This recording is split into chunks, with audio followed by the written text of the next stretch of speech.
Julien Portfolio. Alors aujourd'hui, on va faire un point sur mon portefeuille et je vais vous parler des preferred shares. Pourquoi? Car nous avons un événement qui est intéressant à analyser et qui concerne les preferred shares.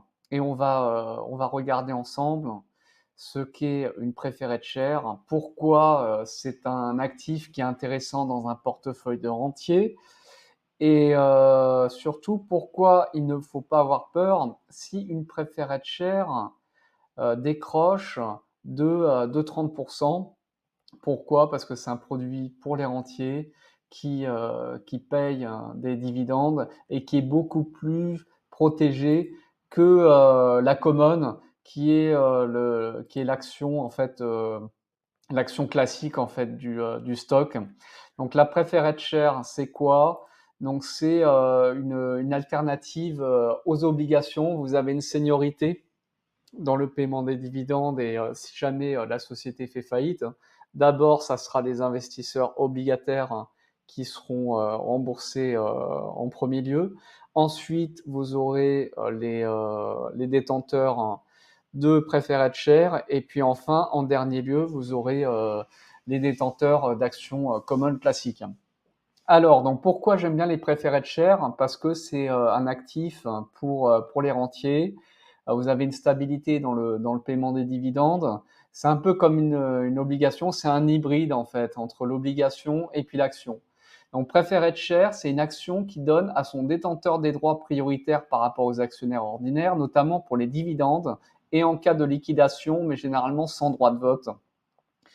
Donc la preferred share donc offre un revenu stable via des dividendes prioritaires, mais le rendement peut être limité comparé aux actions ordinaires. Effectivement, c'est comme les obligations, ça fluctue très peu, vous avez très peu de croissance.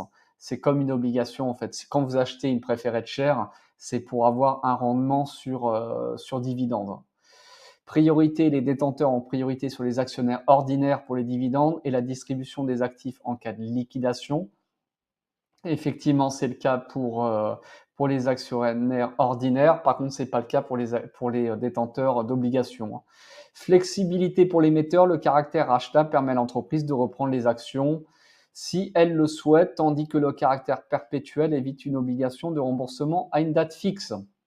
Alors, donc on a vu que ça concerne, donc pour mon portefeuille, Cody, preferred share catégorie C. Donc Cody preferred share catégorie C. Donc quand vous regardez la common c'est l'action classique, elle décroche de moins 60%, d'accord? La common décroche de moins 60%. Et quand on regarde la preferred share catégorie C décroche de 27%. Qu'est-ce que c'est que Compass Diversified? Alors, Compass Diversified, c'est une entreprise qui investit dans des entreprises de bin market aux US. Donc, en fait, ils ont un portefeuille de compagnies. Et donc, c'est du développement de compagnies de bin market. Donc, on a plusieurs sociétés, Velocity, Primaloft, Advanced Circuits, ça me dit quelque chose, Liberty Safe. Donc, vous voyez, vous avez tout un portefeuille de sociétés. Et là, en l'espèce, aujourd'hui, on a une société qui fait défaut dans le portefeuille, apparemment. Il me semblerait que ça soit Lugano qui fasse défaut, selon les discussions de Yaouni Finance. Donc là, vous regardez, il y a quand même plusieurs sociétés en portefeuille. Donc, ça diversifie le risque quand même. Donc là, apparemment, Lugano ferait défaut. Donc du coup, l'impact au niveau du marché, eh ben, c'est que la common, eh ben, elle décroche de moins 60%. Ça me paraît énorme quand même si c'est pour une société à vérifier, hein, puisque j'ai pas l'information exacte, puisque c'est du temps réel. Vous pouvez me dire dans les commentaires si vous êtes au courant. Et donc, bah, la preferred, elle décroche moins que la common, elle décroche à moins 27,61. Donc je suis détenteur de la catégorie C en portefeuille, j'en ai une centaine. Bon, j'ai une toute petite position, hein.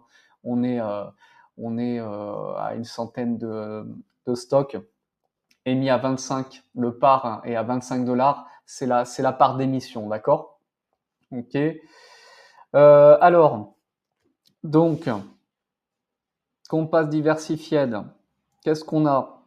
Donc, elle est redeemable, yes. Perpétuelle, yes. Cumulative, yes. Alors, qu'est-ce que ça veut dire? Ça, c'est très important.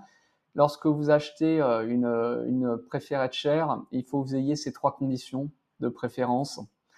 Alors, perpétuelle, donc cette action, cette preferred share n'a pas de date d'échéance fixe. Elle existe indéfiniment, sauf si elle est rachetée ou convertie. D'accord? Il n'y a pas de. Ça veut dire que vous allez toucher le dividende à vie. Cumulative, là, c'est là que c'est intéressant. Cumulative, si les dividendes ne sont pas payés à temps, par exemple en cas de difficulté financière de l'entreprise, ils s'accumulent et doivent être payés en priorité avant tout dividende aux actionnaires ordinaires. Avant tout dividende aux actionnaires ordinaires. Donc, vous avez la priorité sur les actionnaires ordinaires, d'accord? Donc là, quand vous regardez l'historique de paiement, il n'y a pas de problème, il n'y a pas de défaut pour le moment. Mais ce que devra faire l'entreprise, c'est dans un premier temps, déjà, de couper le dividende pour la common. Éventuellement, s'ils sont en grosse difficulté, ils peuvent couper le dividende pour la preferred share. Et enfin, en dernier lieu, couper le paiement des intérêts de l'obligation. Donc, vous voyez un peu la seniorité. Mais par contre, la condition, c'est que comme elle est cumulative, elle aura l'obligation, lorsqu'elle reprendra le paiement de son dividende, de vous payer tous les dividendes qui n'ont pas été payés. Je vous avoue que j'ai jamais eu ce cas en portefeuille. Bon, j'achète des preferred shares depuis 2016-2017, il me semble, pour les premières. D'ailleurs, je ne sais pas si ce produit vous est accessible en Europe en investisseur retail, puisque ce n'est pas des ETF US. Dites-moi dans les commentaires si, en tant qu'investisseur retail en Europe, vous avez accès à ce type de produit, puisque je suis sur un compte IBKR Pro. Donc, du coup, je ne sais pas si vous y avez accès ou pas. J'ai des ETF CEF US, mais je ne sais pas si vous avez accès à ce type de produit. Donc, du coup, si jamais l'entreprise est vraiment mal en point, donc elle pourrait suspendre le dividende de sa preferred share, mais elle aura l'obligation de le reprendre lorsque la situation de sa trésorerie s'améliorera. Voilà. Donc, ce produit, en fait, les preferred shares, c'est une bonne alternative aux obligations. Et pour moi, ça a sa place dans un portefeuille de rentier pour stabiliser le revenu, en fait, pour avoir des revenus récurrents. Avec une volatilité, c'est la première fois, je vous avoue, que j'ai un moins 30% sur ce type d'actifs.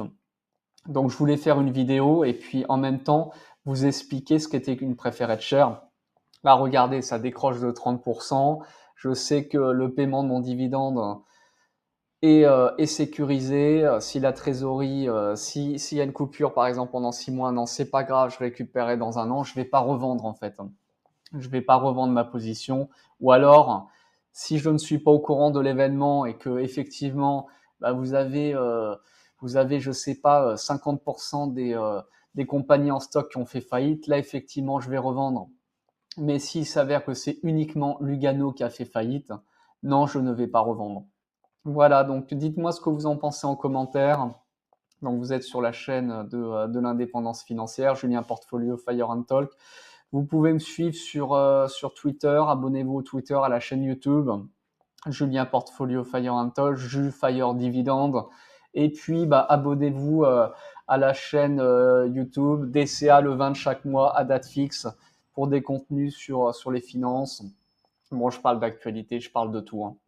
Voilà, bonne journée à vous.